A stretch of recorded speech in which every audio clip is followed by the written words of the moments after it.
कहानी की शुरुआत क्रिसमस ईव में किया जाता है, जहां हम घर में एक कपल को देख पाते हैं जो बड़ी ही आराम से सो रहे थे। तभी यहाँ पर उनकी बेटी आई। वो अपने मॉम को जगाकर कहती है कि ऊपर छत से किसी की चलने की आवाजें आ रही हैं। उसकी मॉम बच्ची को उसके रूम में सुलाने के लिए ले गई और उससे कहती है कि बेटा चूहा या फिर कोई जानवर होगा। बच्ची ने भी अपने मॉम से कहा कि मॉम सेंटा भी तो हो सकता है ना, क्योंकि क्रिसमस है। मॉम भी कहती है कि हाँ बेटा बिल्कुल हो सकता है। बच्ची ने कहा तो फिर अपने सेंटा के लिए दूध और कुकीज रख देना। मॉम ने हाँ बोला और उसे सोने के लिए कहकर चली गई, जिसके बाद किचन में जाकर दूध और कुकीज रख देती है। लेकिन सोने के लिए वापस जाने लगी तो नोटिस करती है कि दरवाजा तो खुला हुआ है। वो सोचती है कि शायद मेरे हस्बैंड दरवाजा बंद करना भूल गए होंगे। इस बात को नजरअंदाज करते हुए वो दरवाजा को लॉक्ड किया और फिर अपने रूम में आ गई। सोने से पहले अपने हस्बैंड को कहती है कि आपकी बेटी ने जिस सेंटा के लिए दूध और कुकीज रखवाए हैं तो सुबह उसके उठने से पहले सेंटा बनकर वो खा लेना। उसका हस्बैंड कहता है कि ठीक है और ये दोनों दोबारा से सो जाते हैं। उधर उनकी बेटी अभी भी जाग रही थी क्योंकि उसे नींद नहीं आ रही थी। वजह यह था कि उसके घर में दोबारा से कुछ सुनाई देता है। जब तीसरी बार उसे अपने घर के ही अंदर से चलने को आवाजें सुनाई देने लग जाती है तो वो नीचे चेक करने के लिए गई। तभी वहाँ पर वो सेंटा को खड़ा हुआ देखती है। उसे देखते ही वो फौरन से अपने भाई के रूम में आई। कहती है उठो भाई, चलो मेरे साथ हमारे घर में सेंटा आया है, उसे देखने चलते हैं। लेकिन उसका भाई तो गहरी नींद में था। उसके न जागने पर वो खुद अकेले ही नीचे आकर सेंटा को देखने लग जाती है। बच्ची उसे गौर से देख रही थी। तब उसे सेंटा की हरकतें काफी अजीब लगने लगी, जिसे देखते ही वो डर गई और वो फौरन से दरवाजे के पीछे जाकर छुप जाती है और वहाँ से सेंटा को देखने लगती है। सेंटा अपने थैले में से एक कुल्हाड़ी बाहर निकालता है। हम देखते हैं कि उसकी हाथों पर खून भी लगा हुआ था। यहाँ पर हमें पता चल जाता है कि ये कोई सेंटा नहीं बल्कि उसी के भेस में एक पागल कातिल जोकर है जो हेल से आया डिमन है। इस जोकर के रूप में जो है उसका नाम आर्ट द क्लाउन, जिसे खत्म कर पाना बहुत ही मुश्किल है। बेरहमी से लोगों को मारता रहता है। वो लोगों को इतना बुरे तरीके से मारता है, देखने पर रूह कांप उठेगी। बच्ची भी काफी घबरा गई। आर्ट द क्लाउन अब सीधा बच्ची के भाई के कमरे में चला जाता है। सो रहे बच्चे पर अपने उसी कुल्हाड़ी से उस पर वार कर देता है। फिर बार बार अटैक करके उसके सर के साथ उसके हाथ पैर बाजू सब कुछ काट काट कर अलग कर देता है। इतना बुरी तरह से मारता है कि उसे चीर फाड़ देता है। आवाजें सुनकर बच्चे की हालात खराब हो गईं। भागकर छुपने चली जाती है। जिसके बाद अब आर्ट द क्लाउन सीधा बच्ची के मॉम डैड के कमरे में चला गया। उसके डैड के चेहरे पर आते ही कुल्हाड़ी से वार कर देता है। फिर एक के बाद एक बार बार वार करता चला गया। जिस खतरनाक आवाजें को सुनकर उसकी वाइफ की नींद खुल गई। जब उसने अपना हाथ को देखा तो खून को देखकर वो चौंक गई और जैसे ही साथ लेटे हुए अपने हस्बैंड को देखा तो उसकी लाश का इतना बुरा हाल देखकर वो बहुत ही ज्यादा डर गई। बुरी तरह से चिल्लाने लग जाती है। लेकिन आर्ट द क्लाउन कहाँ रुकने वाला था। उसकी हैवानियत बढ़ती चली जाती है। वो अभी भी उसे मार रहा था। यह देख उसकी वाइफ चिल्लाते हुए वो वहाँ भागकर अपने बच्चों के रूम में चेक करने के लिए आ जाती है और अपने बेटे की कटी पटी लाश को देखकर वो जोर जोर से चीखने चिल्लाने लग जाती है। जैसे ही वो भागने के लिए नीचे आती है, लेकिन अभी वो दरवाजे तक पहुंची ही थी कि पीछे से आर्ट आ जाता है। कुल्हाड़ी फेंक कर मारते हुए बुरी तरह से उसकी भी जान ले लेता है। इतना खून खराबा करने के बाद आर्ट उसी के रखा हुआ दूध और कुकीज को खाने लग जाता है। खून से भरी प्लेट्स भी साफ करता है। लेकिन जैसे ही उसने अलमारी खोलकर चेक किया तो वहाँ पर बच्ची छुपी हुई थी। उसे देखते ही आर्ट द क्लाउन की हैवानियत फिर से जाग उठी। वो बच्ची को भी बड़ी बेरहमी से मार देता है। इसके बाद इस कहानी को 5 साल पहले यानी पास्ट में शिफ्ट कर दिया गया, जहाँ पर आर्ट ने ठीक इसी तरह से खून खराबा किया हुआ था। उसी जगह पर एक पुलिस भी आ पहुंचा, जिसे वहाँ पर सर कटी हुई लाश मिली। पुलिस फौरन से कॉल करके अपने पुलिस टीम को बुला लेता है, खुद भी इन्वेस्टिगेशन करने के लिए। जैसे ही आगे बढ़ता है तो अचानक आर्ट बिना सर के दोबारा से जिंदा उठ खड़ा हो गया। पीछे से पुलिस ऑफिसर को पकड़ लेता है। हालांकि ऑफिसर ने गोली तो चलाई लेकिन उसके ऊपर कुछ भी असर नहीं होता। ऑफिसर को मारने के बाद आर्ट एक ट्रेन में चला गया जहाँ सिर्फ एक औरत ही नजर आ रही थी। आर्ट अब उसे डराने लगता है। उसने ऑफिसर का कटा हुआ सर अपने सर वाले जगह पर पकड़ा हुआ था, जो बहुत ही डरावना लग रहा था। उसे देखते ही औरत भी काफी डर जाती है। इसके बाद हम एक मेंटल असाइलम का सीन देखते हैं, यानी पागलों की जेल, जहाँ गार्ड को अचानक एक नर्स की चिल्लाने की आवाज आती है। वो जब वहाँ पर चेक करने के लिए गया तो बहुत ही भयानक नजारा देखता है। दरअसल वहाँ की एक पागल मरीज जिसका नाम विकी था, उसने आर्ट के सर को पैदा कर दिया था क्योंकि वो प्रेग्नेंट थी। लेकिन बच्चे की जगह उसने आर्ट द क्लाउन के सर को ही पैदा कर दिया। आर्ट आर्ट का सर भी उसके ही तरह खतरनाक था, जिसने नर्स को मार दिया और वो उसके लाशों को काफी अजीब तरह से खा रहा था। बिल्कुल इसी तरह आर्ट ने इस मरीज विकी के साथ भी किया हुआ था, जिसकी वजह से शायद वो आर्ट से इन्फेक्टेड हो गई। उसका चेहरा बहुत ही बुरे हालात में आ चुका था और वो अब अपने ही जिस्म का हिस्सा खाए जा रही थी, जिससे हम समझ जाते हैं कि वो भी आर्ट की तरह काफी ब्रूटल बन गई है। वो अब जालिम बेरहम हो चुकी थी और ये भी आर्ट की तरह किसी को नहीं छोड़ेगी। एक तरह से देखा जाए तो उसकी यानी आर्ट की साथी बन गई थी, क्योंकि उसने दीवार पर दिल बनाकर उसके अंदर विकी प्लस आर्ट लिखा हुआ था। अब गार्ड देखता है कि आर्ट की सर कटी हुई लाश भी वहां आ गई है, पर इससे पहले वो कुछ करता विकी गार्ड पर हमला कर देती है, जिसके बाद दोनों मिलकर अपनी हैवानियत दिखाना शुरू कर देते हैं। विकी उसके मुंह में हाथ डालकर उसके जबड़े को उखाड़ डालती है और आर्ट उसका चेहरे को फाड़ देता है। अब आर्ट उस सर को जो विकी ने पैदा किया था उसे लगाकर विकी को लेकर वहां से चला जाता है और ये दोनों ट्रेन में बैठकर कहीं और चले जाते हैं। ये दोनों एक खाली पड़े हुए घर में घुस गए, जहां विकी खुद को शीशे में देख अपना सर मारते हुए शीशे को तोड़ देती है। वो टूटा हुआ टुकड़े को लेकर बाथटब में बैठ जाती है और अपने हाथ को काटकर बाथटब को अपने खून से भर देती है, जबकि उसके सामने आर्ट भी कुर्सी पर बैठ गया, जिसके बाद वो 5 सालों तक इसी पोजीशन में बैठे ही रहे थे। जो कहानी सीधा अब 5 साल आगे आ गई, यानी प्रेजेंट टाइम के वक्त में। यहाँ हम एक लड़की जिसका सियाना नाम था उसे देखते हैं, जो पिछले 5 सालों से एक मेंटल हॉस्पिटल में थी। दरअसल 5 साल पहले आर्ट ने उसके सामने काफी खून खराबा किया हुआ था, जिसमें उसने सियाना के दोस्तों के साथ सभी को मार दिया था। लेकिन आखिर में जिसने आर्ट के सर काट कर मारा था वो और कोई नहीं बल्कि सियाना ही थी, क्योंकि उसने आर्ट को एक जादुई तलवार से मारा हुआ था, जो दरअसल वो तलवार स्वर्ग जन्नत से आई हुई थी। पर उस हादसे से सियाना पर काफी गहरा असर हुआ। वो सदमे में जा चुकी थी, पर अब वो ठीक हो गई थी, इसीलिए उसे छुट्टी मिल गई थी। उसके अंकल उसे हॉस्पिटल से लेकर घर आए, जहां वो अपने आंटी और कजन से मिलती है, जिससे वो काफी क्लोज थी। मिलकर दोनों काफी खुश हो जाते हैं। उधर उसी खाली पड़े हुए घर में 2 वर्कर्स आए, जिनका काम था पुराने बिल्डिंग को तोड़ना। लेकिन पहले वो इस घर का सर्वे करने आए हुए थे। दोनों वहां पर भी चले जाते हैं, जहां विकी और आर्ट की लाशें स्टेच्यू की तरह पड़ी हुई थीं। उन पर जाले लग चुके थे।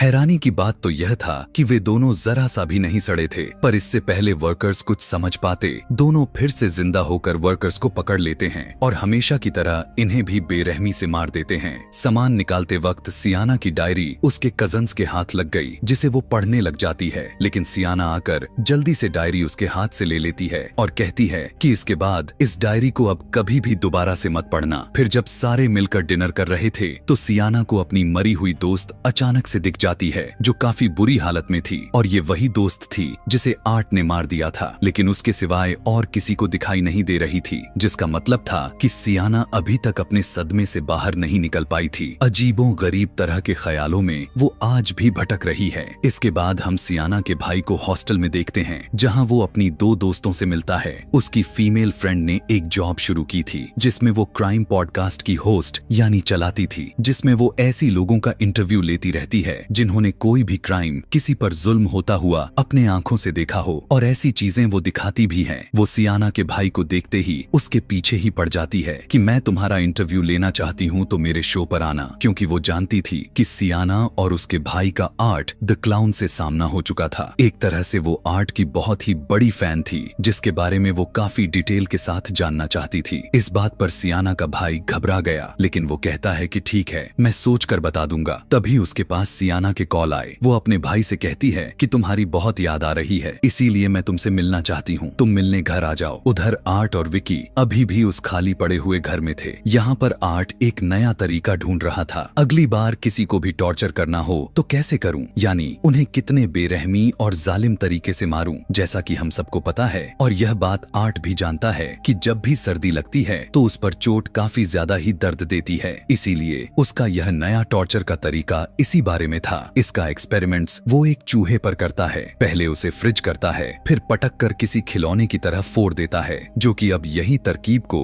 वो किसी इंसान पर ट्राई करने वाला था। और यह देखकर आर्ट काफी खुश हो जाता है और अब वो सीधा अपने शिकार के लिए निकल पड़ता है। वो किसी जगह बार में चला गया जहाँ कुछ लोग बैठे हुए थे और एक आदमी सेंटा के रूप में था। पहले तो आर्ट अच्छे समझे और हंसी मजाक करते हुए उनसे बातें करने लग जाता है, लेकिन फिर वो धीरे धीरे अपने ट्रिक्स दिखाते हुए उन्हें परेशान करने लग जाता है, बिल्कुल उसी तरह से जैसे वो अपने शिकार को तंग करता है। तंग आकर जब वो लोग आर्ट को मारने के लिए जैसे ही आगे बढ़े तो वो फौरन से थैली से गन निकालते हुए उन सबको शूट करके मार देता है, सिवाय एक को छोड़ के जिसने सैंटा के कपड़े पहने हुए थे, क्योंकि आर्ट उसके साथ ही तो टॉर्चर करने वाला है। सबसे पहले वो उसे चेयर पर बांध देता है, फिर उसके शरीर को बर्फ से जमाने लग जाता है। आखिर में वो हथौड़े को निकालकर उसे टॉर्चर करने लग जाता है जैसे किसी स्टैच्यू को तोड़ रहा हो और बेरहमी से उसे मार देता है।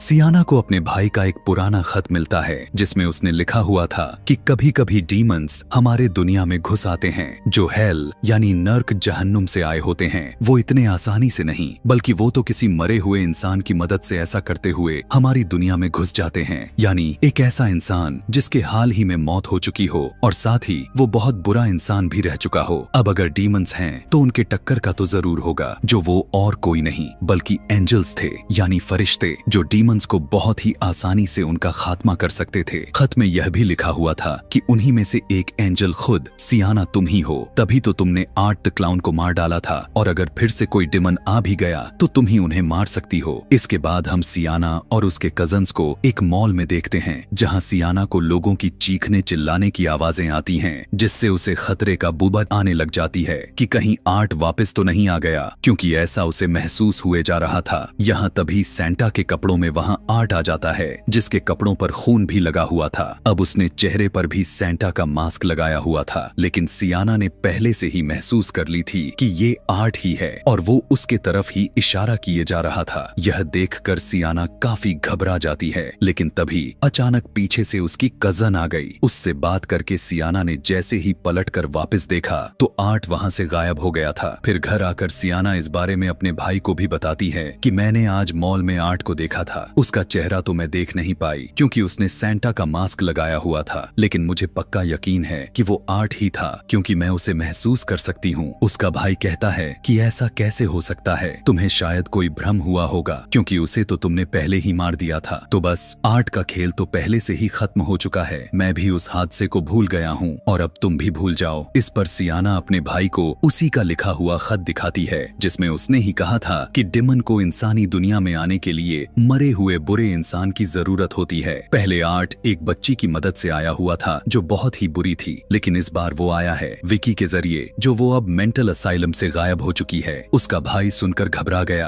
कहता है तो फिर अब हमें क्या करना चाहिए, पुलिस के पास जाए या फिर इस टाउन को छोड़कर ही भाग जाए या अंकल आंटी को इस बारे में खबर कर दें। सियाना कहती है कि उन्हें बताने का कोई फायदा नहीं होगा, वो मेरी बातों पर यकीन नहीं करेंगे क्योंकि वो तो मुझे पहले ही पागल समझते हैं। अब कैसे भी करके मुझे वो जादुई तलवार को ढूंढनी होगी जिससे हम उन डीमंस को हरा सकते हैं। उधर आर्ट मॉल में सैंटा बनकर बैठ जाता है और जो आदमी सैंटा बना हुआ था आर्ट ने उसे मार दिया था और उसकी दाढ़ी को खाल के साथ ही निकालकर उसने अपने चेहरे पर लगाई हुई थी। वो एक बच्ची को गिफ्ट देता है। उसे देखकर बाकी के बच्चे भी उसके पास चले गए और आर्ट सभी बच्चों को गिफ्ट देने लग जाता है जिससे उसका पूरा थैला ही खाली हो गया। लेकिन बच्चों की मॉम देखती हैं कि ये कैसा सैंटा है, अजीब सा, जो काफी डरावना दिख रहा है, और बाकी लोग भी उसे नोटिस कर लेते हैं कि ये वो सैंटा तो नहीं है जो पहले वहां बैठा हुआ था। इसीलिए गार्ड आकर आर्ट को वहां से भगा देते हैं। लेकिन तभी वहां पर बहुत ही भयानक चीज देखने को मिलता है। असल में वो गिफ्ट्स जो आर्ट ने बच्चों को दिया हुआ था, दरअसल उनमें बॉम्ब्स थे।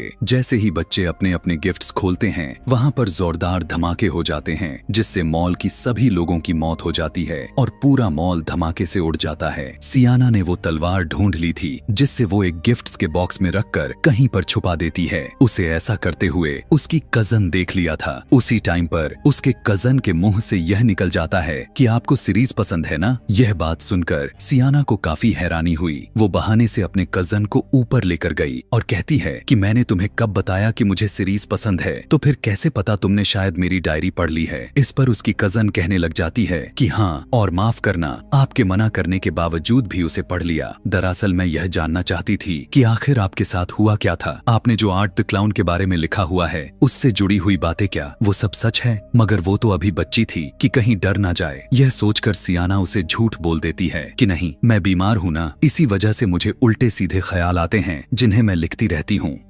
उसकी कजन पूछने लग जाती है कि अच्छा तो क्या आपने उस जादुई तलवार से आर्ट की गर्दन नहीं उड़ाई थी? सियाना का जवाब न था। कजन काफी उदास हो चुकी थी। कहती है कि नहीं यार, सब बेकार सा हो गया। सियाना कहती है कि जो भी मेरी डायरी से पढ़ा हुआ है या फिर अब जो भी तुम इसके बारे में जानती हो वो किसी को भी मत बताना। उससे वादा भी करवाती है। उधर हॉस्टल में सियाना के भाई के दोस्त अपने दूसरी दोस्त को कहती है कि मैं कैसे भी करके उसका इंटरव्यू लेना चाहती हूँ, क्योंकि मैं आर्ट के कहानियों के बारे में अच्छी तरह से जानना चाहती हूँ। उसकी खौफ को महसूस करना चाहती कि आखिर वो लोगों को मारता है तो किस तरह से मारता है और उस टाइम कैसा लगता है कि जब इतना खतरनाक डिमन आपके करीब होता है वो कैसे मुस्कुराता है। अब आर्ट जो पहले से ही हॉस्टल में घुसा पड़ा था, छुपकर उन दोनों की बातें सुन लेता है और सोचने लग जाता है कि ये लड़की जो मांग रही है वो उसे दे ही देते हैं। सियाना टीवी पर न्यूज देख रही थी जहां उस मॉल में होने वाले धमाकों के बारे में बताया जा रहा था। गवर्नमेंट को ऐसा लगने लग जाता है कि शायद ये टेररिस्ट अटैक है, लेकिन सियाना को अच्छे से पता चल चुका था कि ये कोई दुश्मन का हमला नहीं है बल्कि उसी आर्ट द क्लाउन का काम है। इसलिए वो घबरा जाती है। उसे अपने भाई की फिक्र होने लग गई। फौरन से फोन करके उसे इस बारे में बता दी और जल्दी से घर आने को कहने लग जाती है। उसका भाई तलवार के बारे में जब पूछता है तो वो कहती है कि हाँ मेरे पास है, तुम बस जल्दी से घर आ जाओ। अब उनके अंकल हॉस्टल जाते हैं सियाना के भाई को लेने के लिए। बाथरूम में वही लड़के यानी सियाना के भाई का दोस्त और उसका दोस्त दोनों साथ में थे कि तभी यहाँ पर बड़ी ही आराम से आर्ट आ जाता है।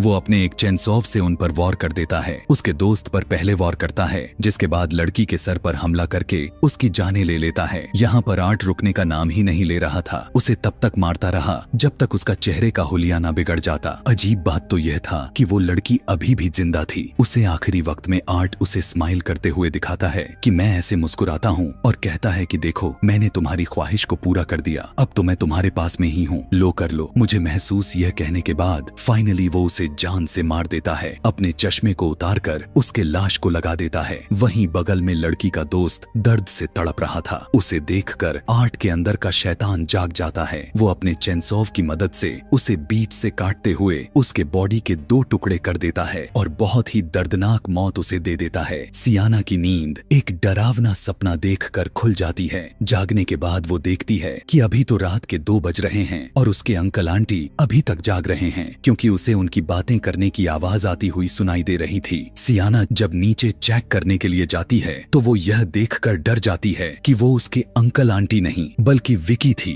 जो उनकी आवाजें निकाल रही थी, जबकि आर्ट ने उसके अंकल को बहुत ही ब्रूटल तरीके से मार दिया था। उसने उनका सर को काटकर बाकी के बचे हुए शरीर को दीवार पर किलों की मदद से लटका दिया था। फौरन से आर्ट एक हथौड़े को लेकर सियाना पर हमला करने के लिए आगे बढ़ा। हालांकि वो भी उसका मुकाबला करने के लिए कोशिश तो करती है, लेकिन बिना तलवार के वो उससे लड़ नहीं सकती थी। इसीलिए वो तलवार लेने की कोशिश में लग जाती है कि तभी पीछे से आर्ट आकर हथौड़े से अटैक करके उसे बेहोश कर देता है। सियाना को जब होश आया तो वो खुद को चेयर से बंधा हुआ देख पाती है और सामने उसके आंटी को भी उसी के जैसा बांधा हुआ था। बीच में टेबल पर पेपर में किसी चीज को लपेट कर रखा हुआ था। तभी विकी आंटी के पास जाकर उनके मुंह का टेप को हटाती है। वो रोते हुए पूछने लग जाती हैं कि मेरी बेटी कहाँ है और उसके साथ तुमने क्या किया है। इस पर विकी आर्ट को कहकर उस चीज पर से पेपर को हटा देती है। दरअसल वो एक पिंजरा था जिसमें किसी का कटा हुआ सर था। उसे चूहे चुन चुन कर खाए जा रहे थे। मांस उस पर दिखाई भी नहीं दे रहा था। वो खोपड़ी जैसा लग रहा था, इसीलिए पहचान में ही नहीं आ रहा था कि आखिर ये किसका सर है।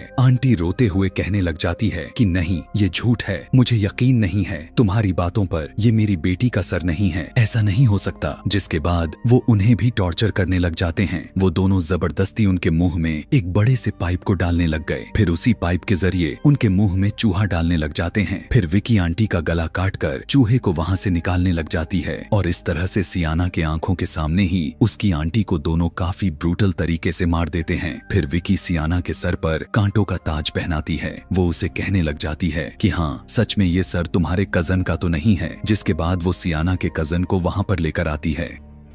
फिर आर्ट उस सर के आंखों में चश्मा लगा देता है, जो इसका मतलब यह था, जो साफ साफ इशारा कर रहा था कि ये सर किसी और का नहीं बल्कि सियाना के भाई का था। यह पता चलते ही सियाना के तो होश ही गायब हो जाते हैं। वो पागलों की तरह चिल्लाने लग जाती है। उसे चुप करवाते हुए विकी कहती है कि यहाँ पर कोई गॉड नहीं है। उसके गले को घोंटने लग जाती है। ऐसा करके सियाना के गॉड पर यकीन और उसके हिम्मत को तोड़ना चाहती थी ताकि वो उसे अपने कंट्रोल में कर सकें, लेकिन सियाना इतनी मजबूत मजबूत रही कि ना तो उसका उसके गॉड से यकीन टूटा और ना ही वो अपना हिम्मत टूटने दे रही थी। इसीलिए विकी पूरी ताकत लगाकर कोशिश करने के बावजूद भी उसे अपने कंट्रोल में नहीं कर पाती और अब वो सियाना के सामने उसके कजन को भी मारना चाहते थे। इसीलिए आर्ट उसके गर्दन पर चाकू रख देता है, लेकिन तभी सियाना के कजन को एक आइडिया आ जाता है। वो कहने लगी, अच्छा आप दोनों एंजल्स हो ना, तो प्लीज मेरी मांगी हुई ख्वाहिश को पूरी कर दो, जिसके बाद तुम दोनों खुशी खुशी से मुझे मार देना। मरने से पहले मैं अपना एक गिफ्ट खोलना चाहती हूँ। जिस पर दोनों उसकी बात मान लेते हैं। पता चलता है कि ये तो वही बॉक्स था जिसमें सियाना ने वो तलवार रखी हुई थी, क्योंकि उसकी कजन अच्छी तरह से जानती थी कि इन दोनों डिमंस को कैसे मारा जा सकता है, यानी इसी तलवार की मदद से। साथ ही वो कहती है कि वो बॉक्स कोई और नहीं बल्कि सियाना खोलेगी। इसीलिए सियाना को वो गिफ्ट बॉक्स दे दिया जाता है, लेकिन इससे पहले वो खोलती आर्ट उसके हाथों पर वार करके उसके चारों उंगलियों को तोड़ देता है। लेकिन किसी तरह तकलीफों में होते हुए भी वो उस बॉक्स को खोलने में कामयाब हो जाती है।